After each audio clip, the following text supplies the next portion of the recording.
오늘 설교 본문 말씀입니다. 베드로전서 2장 1절로 5절 말씀입니다.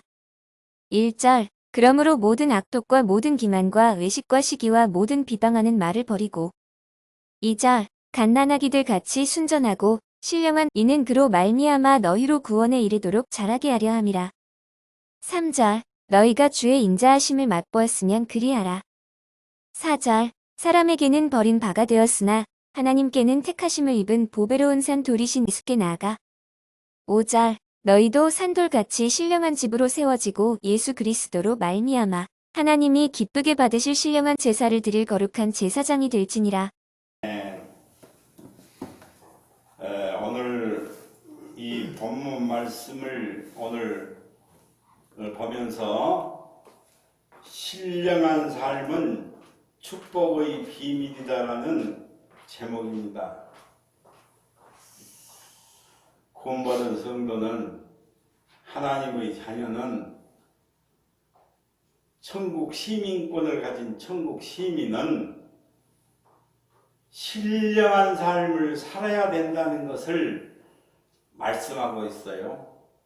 구원받은 성도가 옛날에 예수님을 믿지 않던 때, 예수님을 알지 못하던 때의 그 삶을 그대로 살아서는 안 된다는 말씀이에요. 신령한 삶을 살아야 되는데 하나님께서 그렇게 자기 백성들에게 원하고 계세요. 구원받은 성도는 마땅히 신령한 삶을 살아야 된다는, 오늘은 그 신령한 삶에 대해서 말씀을 드리려고 합니다. 죄인된 우리가 신령한 나라인 하나님 나라의 천국에 들어가는 것은 대단히 영광스러운 일이에요. 도저히 내 자력으로는 갈 수 없는 것이 천국이에요. 그러나 하나님의 은혜로, 예수님의 은혜로, 하나님의 사랑으로 우리는 값없이 공로 없이 믿기만 하면, 예수님을 구주로 믿기만 하면 천국에 들어갈 수 있는 특권을 가진 사람들이라는 사실. 그래서 죄로 얼룩진 우리가 신령한 나라인 하나님 나라를 들어간다는 것은 참으로 영광스러운 일입니다. 하나님께서는 우리에게 이러한 영광을 주시기 위해서 독생자 예수 그리스도를 이 세상에 보내셨고 십자가의 고난을 허락하셨어요. 십자가에서 죽으신 것까지도 하나님께서 허락을 하셨어요. 그래서 죽을 수밖에 없는 나를 대신해서 예수님이 죽어주심으로 말미암아 저와 여러분들은 천국 시민권을 가진 천국 시민인 줄로 믿습니다. 천국 시민권을 가졌으면 이제는 옛날에 그 삶을 살아서는 안 된다는 것이에요. 구원은, 천국 시민권은 값없이 공로 없이 은혜로 선물로 받았지만은 이제 천국 시민이 되고 나서는 천국 법을 지켜야 돼요. 하늘나라의 법을 따라서 사는 사람이 그것이 하나님의 자녀예요. 그것이 천국 시민이에요. 그 천국의 법을 따라서 사는 것이 바로 신령한 삶을 사는 것이 영적인 삶, 쉽게 얘기해서 영적인 삶을 사는 것이, 그것이 신령한 삶이라. 오늘 본문에서 신령한 삶을 살라는 베드로전서 말씀입니다. 그래서 하나님께서는 이렇게 우리에게 이러한 천국 시민권을 주셨는데요. 우리는 이 시대가 소돔과 고모라성보다도 더 악한 시대에 살고 있다는 것을 우리는 너무 잘 느끼고 있어요. 이 시대가 얼마나 악하고 얼마나 부패하고 얼마나 타락한지를 우리는 지금 우리가 살아가고 있는 이 세상이 얼마나 악한 세상이라는 것을 우리는 느끼고 있습니다. 이러한 시대에 하나님의 부름을 받았으니, 하나님을 부름을 받은 우리는 더욱더 경건하고 신령한 삶을 살기 위해서 몸과 마음과 뜻을 다 해야 된다고 하는 사실. 해도 그만, 안 해도 그만이 아니라 천국 시민으로서 하나님의 자녀로서 경건한 삶, 신령한 삶을 살기 위해서 우리가 몸과 마음과 뜻을 다 해야 한다는 것이 성경에서 오늘 말씀해 주는 말씀입니다. 오늘날 이 시대는 홍수로 심판을 받았던 노아 시대보다도 더 악한 시대에 살고 있어요. 세상이 악하니까 하나님이 홍수로 물로 심판을 하셨잖아요. 그런데 오늘날 이 시대가 노아 시대보다도 어떻게 낫다고 할 수 있겠어요? 노아 시대보다도 어떻게 좋은 시대라고 말할 수 있겠습니까? 정말 이 시대가 악한 시대예요. 우리가 살고 있는 이 시대는 유황불로 멸망을 받았던 소돔과 고모라성 시대보다도 더 부패하고 타락한 시대가 오늘날 우리가 살아가고 있는 이 세상입니다. 바다 위에 떠있는 배가 구멍이 나서 바닷물이 들어오게 되면 가라앉을 수밖에 없어요. 침몰할 수가 밖에 없습니다. 오늘날 우리는 죄악으로 간영한 바다 위에 떠있는 죄악으로 가득 차 있는 만연한 세상의 바다 위에 떠있는 배와 같다고 하는 사실이에요. 세상의 죄악 속에서 날마다 살아가는 우리가 신령한 삶으로 우리 자신을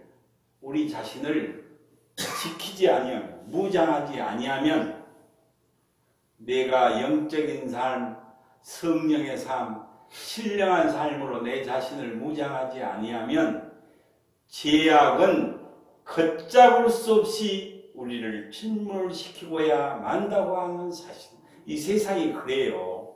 지금 세상이 어느 곳 하나가 성한 데가 없어요.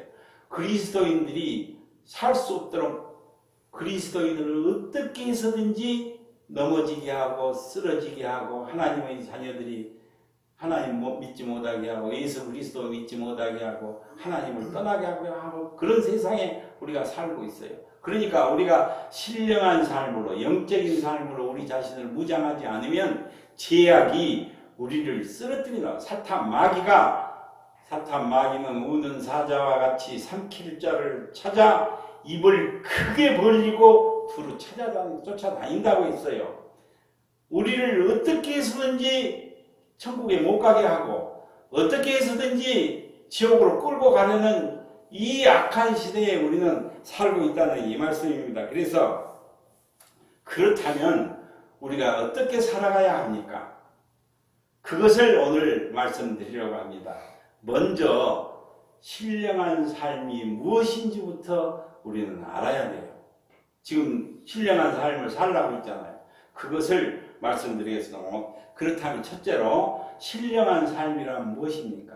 우리가 그리스도인이 되고 난 후로 하나님의 자녀가 된 후로 신령한 삶을 살아야 하는데 이 신령이란 말이 무엇인지부터 알아야 됩니다. 그래서 오늘 본문 말씀의 베드로전서 2장 5절 말씀이 신령이라는 말은 영적인 또는 성령의 그런 뜻을 가지고 있어요. 그러니까 다시 말하면 영적으로 사는 사람의 삶, 성령의 인도함을 받는 삶, 이것을 신령한 삶이라고 할 수 있어요. 고린도전서 15장 44절에 보니까요, 육의 몸으로 심고 신령한 몸으로 다시 사나니 그렇게 돼 있어요. 그러니까 육의 몸은 세상에 속해 있을 때 세상에 속한 사람들의 몸을 가리키는 것이고 신령한 몸은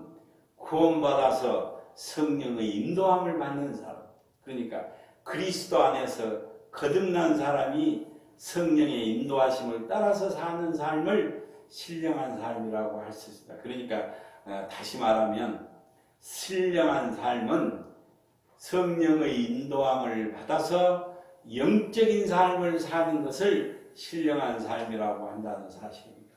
자, 그렇다고 한다면 저와 여러분들은 구원받은 성도요, 하나님의 자녀요, 천국 시민입니다. 그렇다면 나는 지금 과연 신령한 삶을 살고 있는지를 돌아보아야 돼요. 신령한 삶이 뭐라고요? 성령의 인도함을 받아서 영적인 삶을 사는 것이 신령한 삶이라서. 그러면 나는 성령의 인도하심을 받고 있습니까? 성령을 따라가는 삶을 살고 있습니까? 그것을 내 자신을 점검해 볼 줄 아는 것이, 그것이 바로 진정한 그리스도인이라는 사실입니다. 우리 그리스도인들은 예수님을 모를 때에는 우리 마음대로 내 뜻대로 살았어요. 내 마음대로 내 뜻대로. 그러나 이제 예수 안에서 거듭난 하나님의 자녀는 성령의 도우심과 인도하심을 받고 하나님의 말씀 안에서 살아가는 것, 이것이 바로 신령한 삶이라는 사실입니다. 그러니까 내 마음대로 내 뜻대로 사는 것이 아니라 성령의 도우심과 성령의 인도하심을 받고 하나님의 말씀 안에서 살아가는 것, 이것이 바로 신령한 삶입니다. 그렇다면 이제 첫째로 신령한 삶이 무엇인지를 지금 알았잖아요. 말씀드렸잖아요. 그렇다면 왜 우리가 신령한 삶을 살아야 합니까? 신령한 삶을 살아야 된다고 오늘 말씀을 드렸는데, 그렇다면 왜 우리가 신령한 삶을 살아야 합니까? 두 번째로 그것인데요. 여기에는 두 가지 이유가 있어요. 하나는, 먼저는 하나님의 뜻이, 두 번째는 그리스도인의 의무예요. 이 두 가지 이유 때문에 하나님의 자녀들은 신령한 삶을 살아요. 살아도 그만, 안 살아도 그만, 그것이 아니라 하나님의 자녀는, 천국 시민은, 앞으로 천국 들어가 살 사람은 반드시 신령한 삶을 살아야 하는데, 그 살아야 될 이유가 무엇이냐 이 말이에요. 그것은 첫째가 하나님의 뜻이기 때문에 신령한 삶을 살아야 해요. 하나님께서는 당신의 자녀들에게, 당신의 택한 백성들에게 신령한 삶을 살아가기를 원하세요. 육신의 부모도 그렇잖아요. 어머니 아버지가 자기 아들 딸들에게, 야, 너희들은 어떻게 살아라, 가문이라고 하는데 어떻게 살아라는 것이 부모들의 그 원하는 것이 자식들에게 원하는 거 있잖아요. 그러면 자식이 그 부모가 원하는 뜻대로 살아드리는 것이 효도하는 것이에요. 마찬가지예요. 하나님이 원하시는 것이 있다니까요. 너희들은, 사랑하는 내 자녀들아, 사랑하는 나의 백성들아, 천국 시민권을 가진 천국 시민들아, 신령한 삶을 살아가는 것이 하나님의 뜻이란 말이에요. 하나님이 원하시는 것이에요. 하나님의 자녀는, 구원받은 성도는 하나님 아버지가 원하시는 대로 살아드려야 하는 것이, 이것이 진정한 그리스도입니다. 하나님 아버지가 원하시는 것이 무엇인지, 신령한 삶을 살기를 원하면 내가 신령한 삶을 살아드리는 것이 그의 원칙이라는 말. 왜냐하면 우리의 몸은, 구원받은 성도를 말하는 것이에요. 우리의 몸은 이제 우리 것이 아니라 핏값을 주고 사신 하나님의 것이기 때문에 그렇습니다. 죽을 수밖에 없는 나를 대신해서 예수님이 십자가에 죽어주셨잖아요. 이제 나는 핏값을 주고 나를 샀어요. 예수 그리스도의 피공로. 하나님 뜻대로 살아드려야 돼요. 하나님이 원하시는. 그럼 그 고된 것을 그렇게 살려면 정말 절제해야 되고, 여러 가지 제한받는 것, 이런 것들 때문에 우리가 무엇이 힘들잖아요. 그 삶을 어떻게 살아야 하냐고 그렇게 반문하시는 분들이 있어요. 천국이라고 하는 이 너무나도 소중한 것을 우리는 이미 받아놓은 사람들입니다. 오늘 이 세상이 무너져도 저와 여러분들은 영원한 천국에서 근심, 걱정, 고통, 죽음이 없는 영원한 천국에서 예수님과 함께 영생 복락을 누리게 될 줄로 믿습니다. 그 좋은 것을 이미 받아놨어요. 이 세상은 험한 나그네 같은 인생이에요. 다 떠나요. 내일 모레 다. 먼저 가냐 늦게 가냐 이 차이 뿐이지 누구든지 가게 돼 있어요. 누구든지. 100년 미만인 이 짧은 세상을 이 땅에서 보내다가 이 세상은 우리가 들어가서 살아야 할 그 세상에 비하면 밥 한 숟가락 먹는 시간도 안 돼요. 앞으로 영원한 세계에 우리는 그 좋은 세계를 들어갑니다. 이 세상에는 눈 깜짝할 사이도 안 된다니까. 거기에 비하면 이 짧은 세상을 이 땅에서 살면서 너는 좀 내 뜻대로 살아다오. 좀 신령한 삶을 살다가 오너라.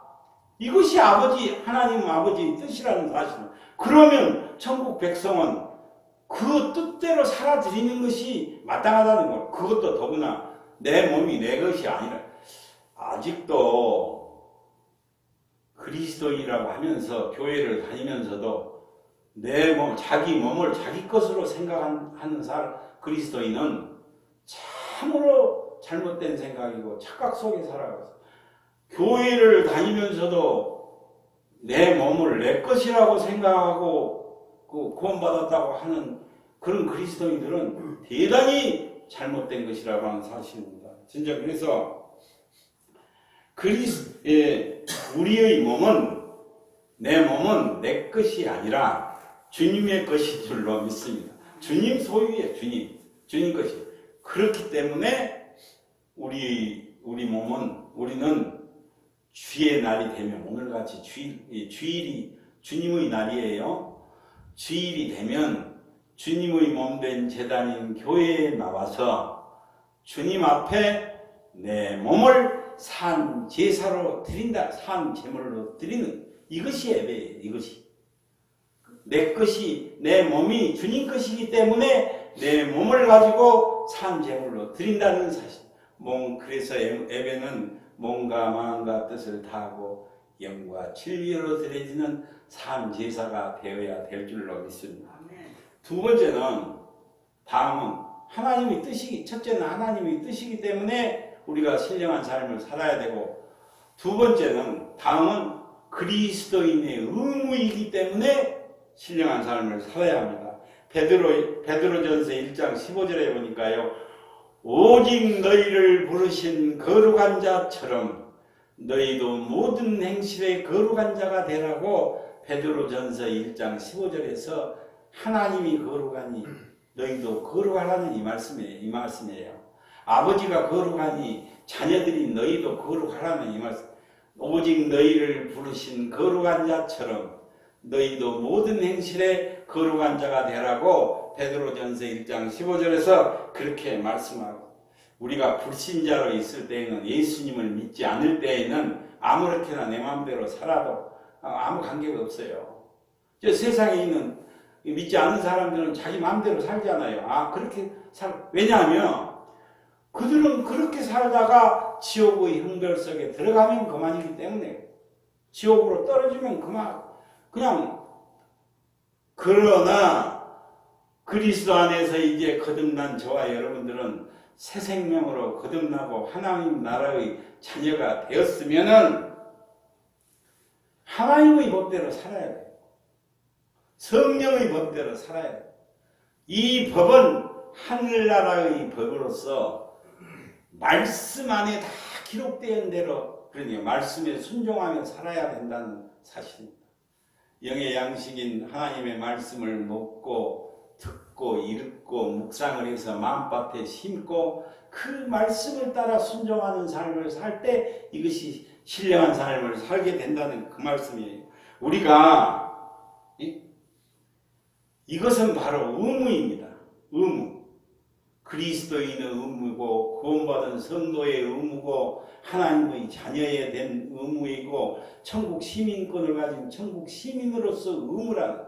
해도 그만 안 해도 그만이 아니라 구원받은 성도가 반드시 지켜야 돼요.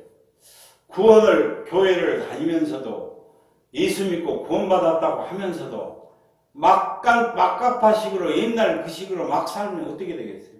어떻게 그것이 구원받은 성도입니까? 어떻게 하나님의 자녀입니까? 하나님 영광 가리우는 일이에요.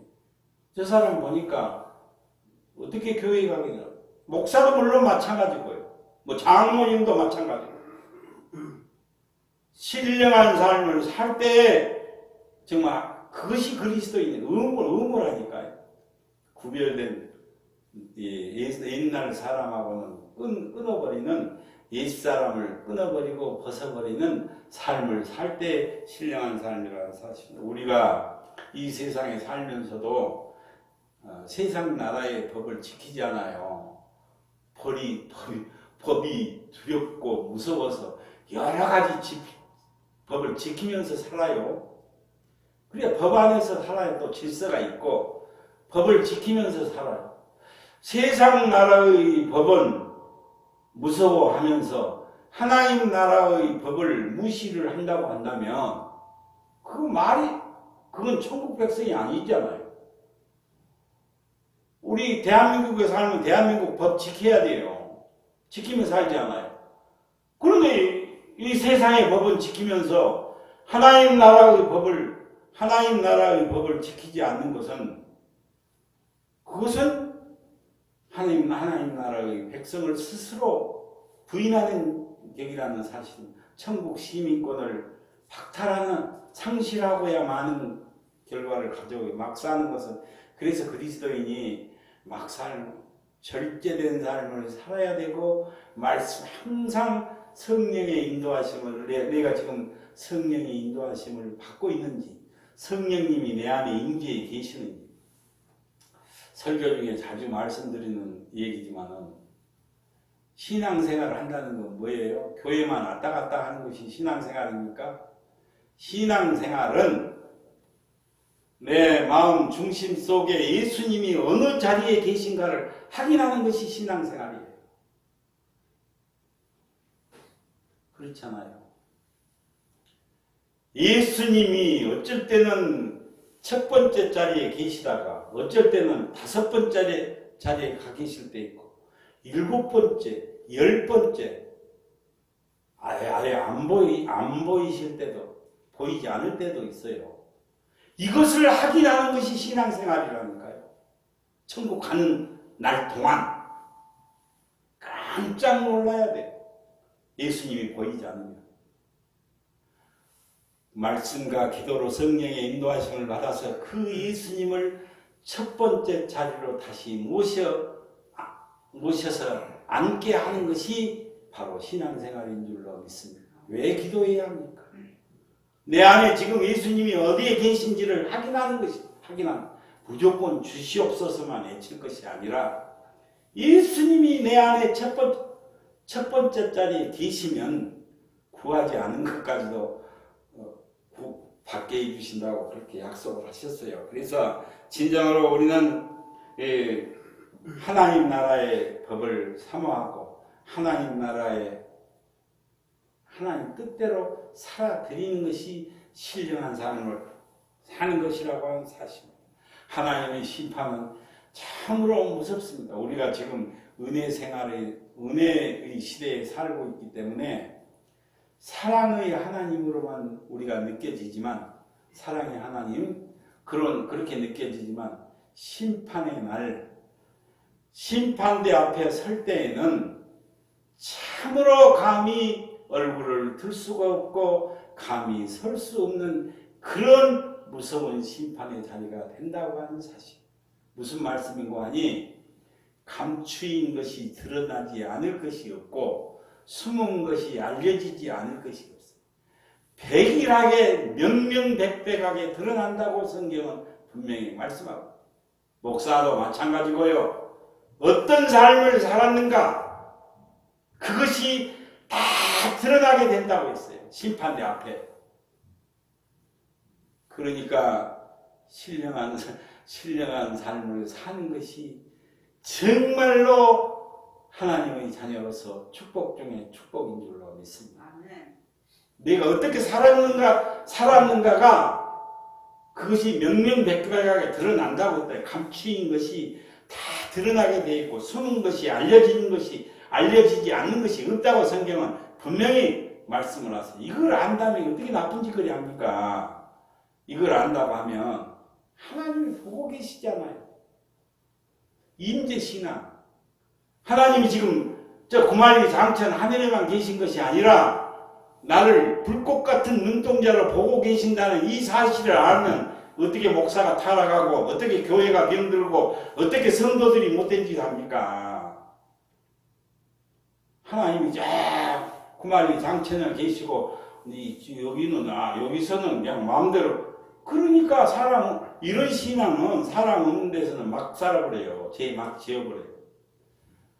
아무도 없는 나 홀로 있는 아무도 없는 곳에서도 하나님은 임재해 계시고 불꽃 같은 눈동자로 나를 보고 계신 줄로 믿습니다. 나를 보고 계세요. 그 눈동자로 보고 그 앞에서 어떻게 나쁜 짓을 합니까? 이것이 임재신앙이 이것이 바로 신령한 삶을 사는 것이라고 하는 사실입니다.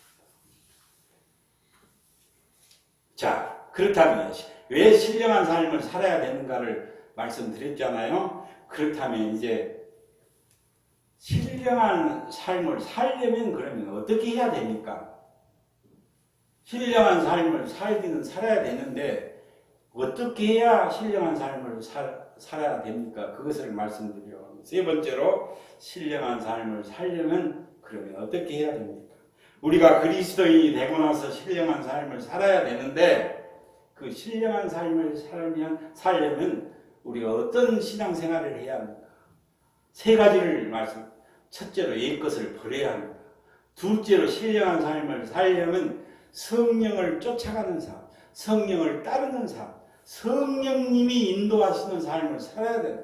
세 번째로 신령한 삶을 살려면 말씀과 기도로 간절히 기도하고 말씀 안에서 하나님이 전신갑주를 입는 삶을 살아야 된다. 이 세 가지를 말씀드리겠습니다. 첫째로 우리는 옛것을 버려야 되는데요. 신령한 삶을 살려면 옛사람을 온전히 옛사람을 버려야 돼요. 죽여야 돼요. 세상에 속해 있을 때 행하던 악습, 구습, 온갖 죄악들을 다 버려야 돼요. 이것이 새 사람이에요. 이것이 진정한 이제 거듭난 하나님의 자녀입니다. 그러나 교회를 다니면서도 옛 구습을 버리지 못하고 악습을 잡고 있고 온갖 죄악을 누더기처럼 걸치고 있는 경우가 우리는 많이 있어요. 신령한 삶을 살려면 이것을 버려야 한다는 사실. 하나씩 버리고 가는 것이에요. 버린 만큼 좋은 것을 얻게 되기 때문에 그렇습니다. 버려야 돼요. 버려야 새로운 시작이 되고 버려야 새로운 출발이 되고 버려야 신령한 삶이 시작되기 때문에 그렇습니다. 버려야 얻게 되고 비워야 채워져요. 버린 만큼 좋은 것이 채워져요. 그리스도 안에서 거듭난 사람은 버리지 않으면 온갖 더럽고 추한 것들로 여기가 채워져 있어요. 성령님이 들어오실 수도 없어요. 예. 주님이 들어와 임재하실 장소가 없다니까요. 버리지 않으면. 시기, 교만, 질투, 혈기, 탐욕 이 더러운 것들로 여기가 채워져 있는데 어떻게 해서 주님이 내 안에 들어오시겠어요? 버려야 얻고 비워야 신령한 것으로 채워진다고 하는 사실. 성경은 역설적입니다. 버려야 얻고 비워야 채워지고 놓아야 잡을 수 있고 포기해야 이룰 수 있고 죽어야 살 수 있는 것이 성경의 비밀이라고 하는 사실. 죽어야 살아요. 죽어야 사는 것이. 죽지 않으면 절대 옛사람 그대로 온갖 죄악이 나를 끌고 가는 옛사람 그대로의 삶을 살 수밖에 없어요. 포기해야 이룰 수 있고 죽어야 삽니다. 둘째로 신령한 삶을 살려면 성령을 따르는 삶, 성령을 쫓아가는 삶을 살아야 합니다. 갈라디아서 5장 16절에 보니까요. 너희는 성령을 따라 행하라. 성령을 쫓아 행하라. 그리하면 육체의 소욕을 이루지 아니하리라고 했어요. 새로 나온 성경은 너희는 성령을 따라 행하라.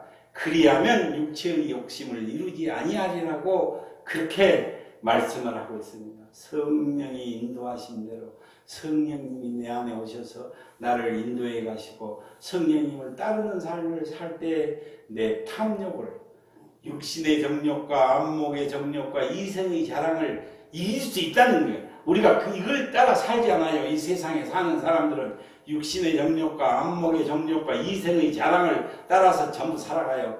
뭐 그리스도인도 이런 식으로 살아가는 사람들이 엄청 많아요. 그런데 이런 것들을 다 이길 수 있는 방법이 바로 성령을 따르는 삶.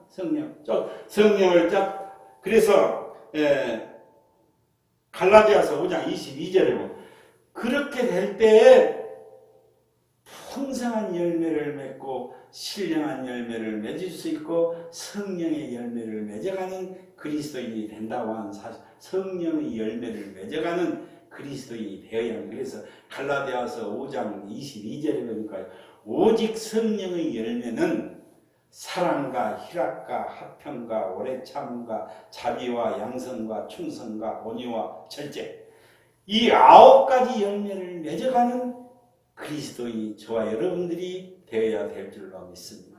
이런 열매들을 열매가 하나씩 맺어가면요 얼마나 이게 내가 사랑의 열매를 또 오래 참는 거, 또 화평, 이런 절제, 이런 것들이 내 안에서 하나씩 단번에 다 된 성도는 없잖아요. 조금씩 변화되어 가요. 하나씩 사랑도 베풀고 오래 참는 거, 화평을 이루는 거, 절제하는 거, 이런 것들을 내 안에서 하나씩 조금씩 발전해가고 변화되어 갈 때 말할 수 없는 성령의 기쁨이, 성령님이 아주 한없이 기뻐하세요. 그러니까 세상에 나가서 살 때도요, 옛날 화가 나지 않아요? 화가 나서 나면 욕하고 힘자랑 해버리고 나면 시원해요. 이겼으니까. 그러나 집에 돌아와서 이제 가만히 혼자 있을 때 생각을 해보면 두고 내 안에서 성령님 탄식하자. 그때 조금 왜 참지를 못했던가? 그때 내가 한 발 뒤로 물러서서 왜 생각지 못했던가? 두고 성령님이 탄식.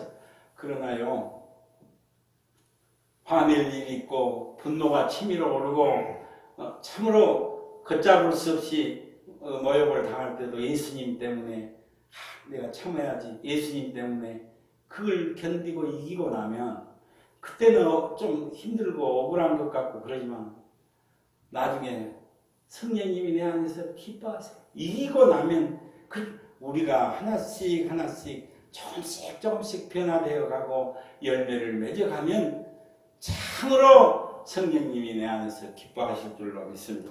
이것이 바로 그래서 성령을 따르는 삶을 살아야 돼요. 그래서 우리가 기도할 때 정말 성령님 내 안에 오시옵소서, 성령님이 나를 인도해 주세요. 저는 아무것도 할 수 없습니다. 연약하고 부족하고 어리석습니다. 저는 주님이 아니면 도저히 살 수가 없습니다. 한시도 이 고백이 나가야 돼요. 그런 사람을 성령님이 오셔서 도와주시지. 나는 할 수 있습니다. 도와주시지도 않아도요. 난 착하게 살아가고 남한테 욕 안 얻어먹고 내 할 일을 하고 산 사람이다.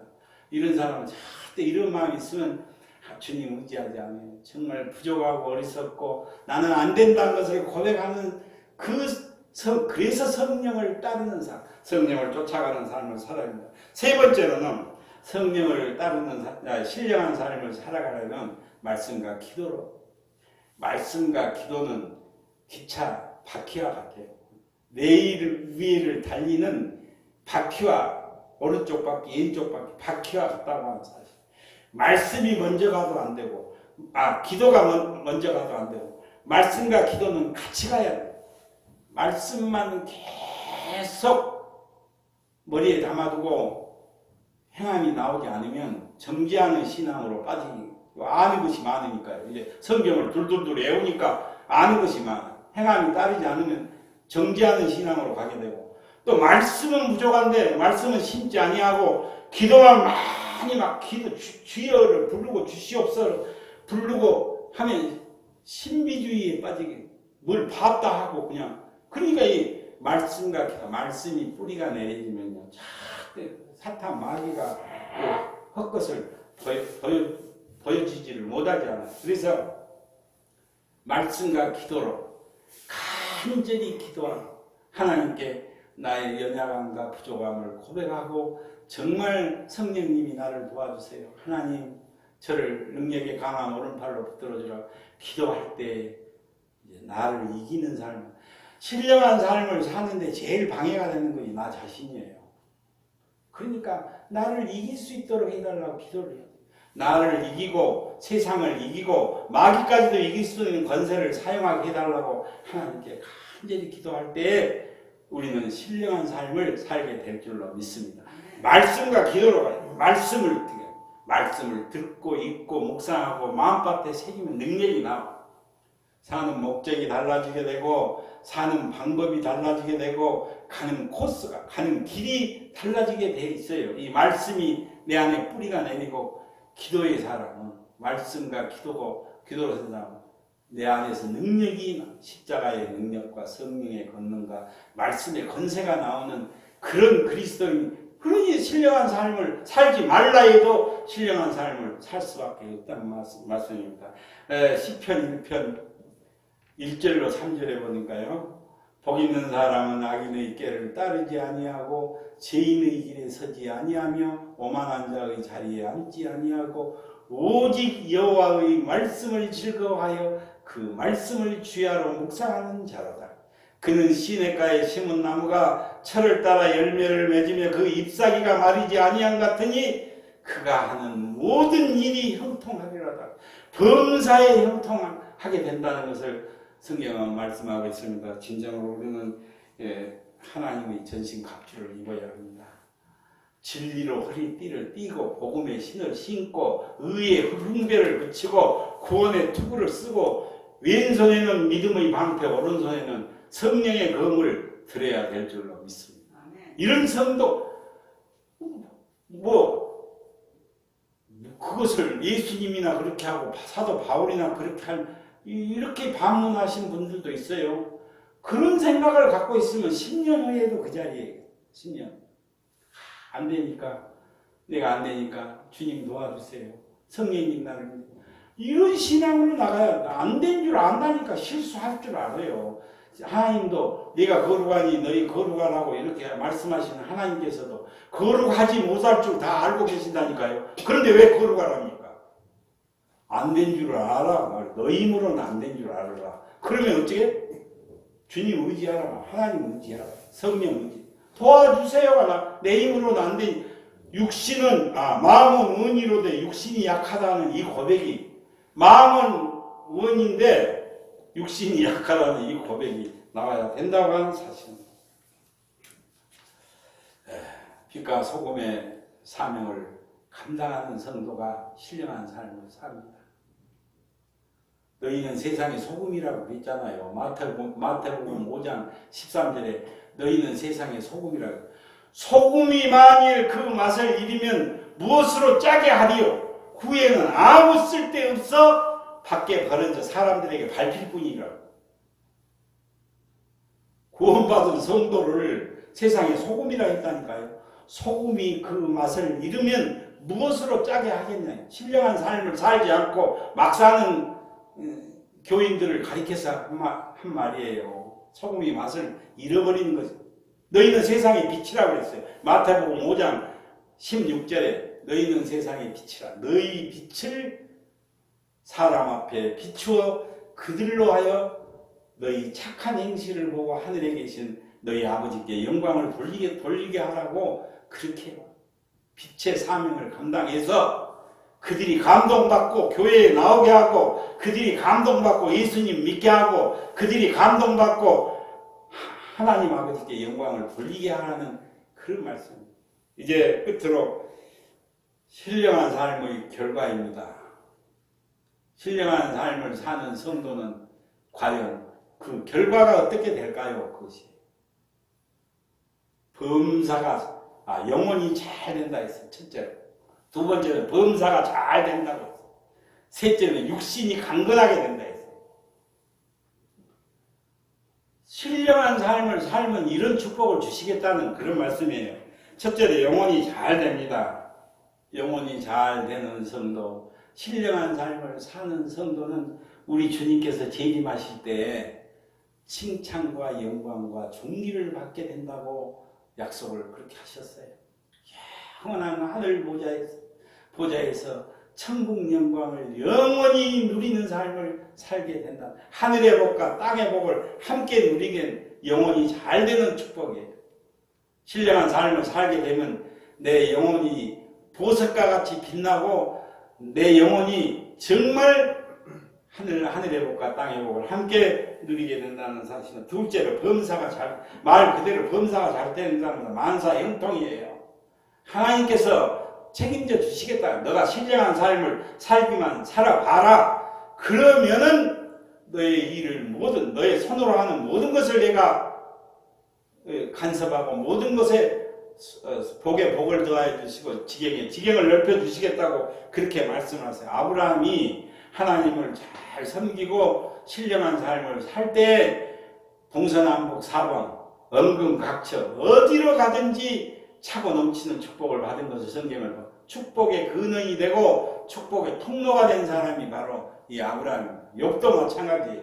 신령한 삶을 살 때 영혼이 잘 되는 복, 동방에서 가장 큰 재벌, 가장 큰 갑부가 되게 해주시는 하나님의 섭리를 볼 수가 있습니다. 손으로 하는 모든 것을 다 간섭하시고 축복해 주시겠다는 그 말씀입니다.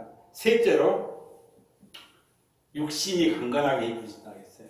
건강한 몸으로 영육간에 강건하게 지켜주셨다가 하늘나라까지 정말 천군 천사 불당으로 지켜주셨다가 하늘나라까지 인도해 주시겠다는 것이 신령한 삶을 살 때 다시 말하면 너 삶을 책임져 주시겠다는 것이 바로 성경의 약속입니다. 우리가 이 세상을 영적으로 육적으로 강건하게 살다가 하나님 앞에 죽음의 두려움이 없이 천국에 들어가는 것이 그 이상 더 큰 축복이 어디가 있겠습니까? 정말로 영적으로 육적으로 강건하고 주님 주시는 기쁨과 평안이 내 마음속에서 넘치게 되고 그런 삶을 사는 것은 신령한 삶을 살 때만이 가능하다는 것을 말씀하셨습니다. 그래서 오늘 본문 말씀은 어린아이와 같이 순수한 신앙이 되라고 했잖아요.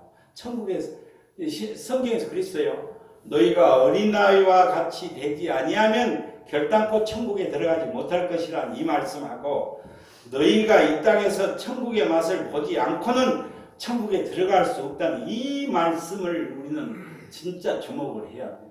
어린아이와 같이 돼야 천국 들어간다는 이 말씀은 그만큼 순수한 신앙이 의심하지 않는 신앙, 그냥 그대로 믿어지는 신앙을 가지라는 그런 뜻이고 천국의 맛을 봐야 천국 들어갈 수 있다는 이 말씀은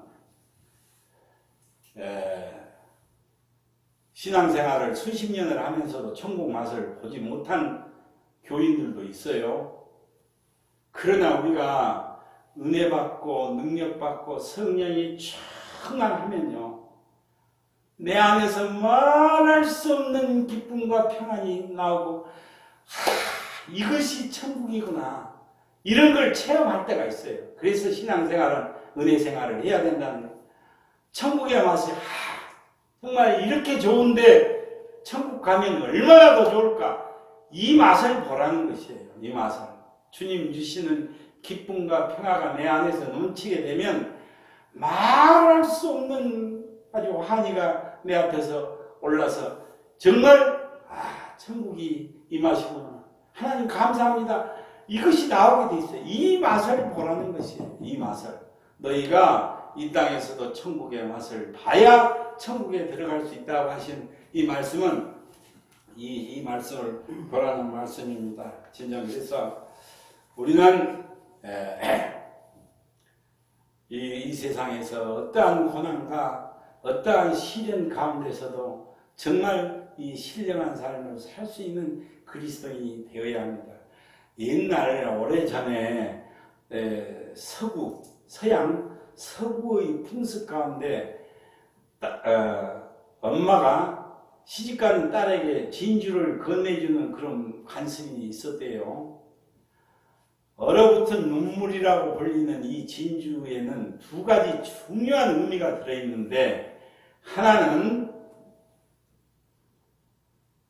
딸이 시집가서 흘려야 될 눈물에 대한 교훈이고, 또 다른 하나는 그 눈물을 흘려야 함에도 불구하고 그 눈물은 진정으로 가치 있는 것임을, 가치가 있다. 네가 시집가서 흘리는 눈물은 진정으로 가치 있는 것이라는 교훈을 해주는 엄마의 의미가 들어있다, 의도가 들어있다고 합니다. 이 의미는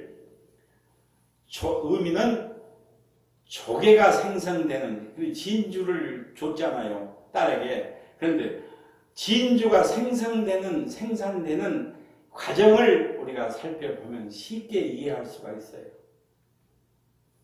진주는 본래 굴이나 조개 속에 이제 모래알 같은 이물질이 굴러 들어오게 되는데, 즉각적으로 낙하라는 물질을 생성을 해요. 이 날카로운 이물질이 몸속에 들어오면 낙하라는 이 물질을 즉각적으로 생성을 해서 그 모래알을 감싸기 시작을 합니다. 그러니까 낙하라는 분비물을 생산을 해서 만들어내 가지고 모래알을 감싸기 시작을 합니다. 연하고 부드러운 속살 속에 모래알 같은 날카로운 이물질이 들어왔으니 얼마나 쓰리고 아프겠어요. 살을 도려내는 아픔을 견디기 위해서, 이겨내기 위해서 낙하라는 분비물을 생산을 해서 계속 그 모래알을 감싸기 시작을 합니다. 시간이 지나서 낙하가 쌓이면 쌓일수록 진주는 더욱 커져서 값진 진주를 만들어낸다고 합니다. 아주 작은 것이라도 수개월이 걸리고 어떤 진주는 수년이 걸려서 만들어지기도 한다고 합니다. 이 진주가 그렇게 만들어져요. 진정 처음에는 살을 도려내는 아픔과 고통이지만 낙하로 그 모래알을 둘러싸기 시작을 하면 이것이 진주를 만들어낸다고 합니다. 진주가 만들어낸다는 사실. 우리의 삶 속에서도 크고 작은 모래알들이 끊임없이 계속해서 굴러 들어옵니다. 그때 우리들이 이 굴러 들어온 고난에 대해서, 이 모래알이라고 하는 이 고난에 대해서 어떻게 반응하느냐에 따라서 우리들의 삶을 보배로운 진주로 만들 수 있는지가 결정된다고 하는 사실. 네가 어떻게 반응하느냐에 따라서 값진 진주가 만들어지냐, 지느냐, 그냥 모래로 인해서 병들고 마느냐가 결정된다고 하는 사실이에요. 잠언 17장 3절에 보니까요, 도가니는 은을, 풀무는 금을 연단하거니와 여호와는 마음을 연단하시느니라고 그렇게 말씀하고 있어요. 하나님께서는 우리 중심이 변하시기를 원해요. 겉모양만 예수 믿는 척 하지 말라는 것이에요. 그러니까 도가니는 은을 연단하고 풀무는 금을 연단하고 여호와 하나님은 우리의 마음을 연단하신다고 잠언 17장 8절에서 그렇게 말씀하시고 있습니다. 진정 하나님께서는 우리 모든 그리스도인들이, 하나님의 자녀들이 하나의 우리 인생에서, 자기 인생에서 하나의 값진 진주를 생산하기를 기대하고 계신다는 사실. 신령한 삶을 살으셔서 주님 주시는 만 가지 은혜와 능력과 축복 속에 살아가시기를 주님의 이름으로 축원을 드립니다. 기도드리겠습니다.